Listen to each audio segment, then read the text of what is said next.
ছিল না তখন কত শালা এসে বলছে এই দেখো বৌদি তুমি এটা করো। 10টা টাকা দিয়ে কেউ মুখে দেখবে না, 10টা টাকা দিয়ে কেউ দেখতো না। শালা পয়সা এখন হয়েছে। তুই একা একা কি পকড় পকড় করছিস? কি বলবো, মোর ভাগ্যের কথাটা বলছি।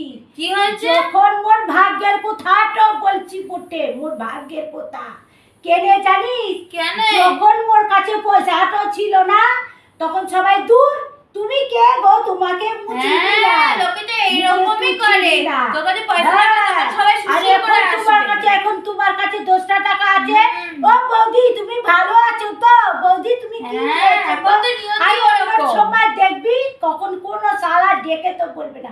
তার জন্য বলেছি মজবুত হতে হলে পয়সাটাকে আগে জোগাড় করে নিবি। পয়সাটা মজবুত করে তোকে তোর সম্মানটা ফিরিয়ে দিবে, নাহলে কেউ দিবে না।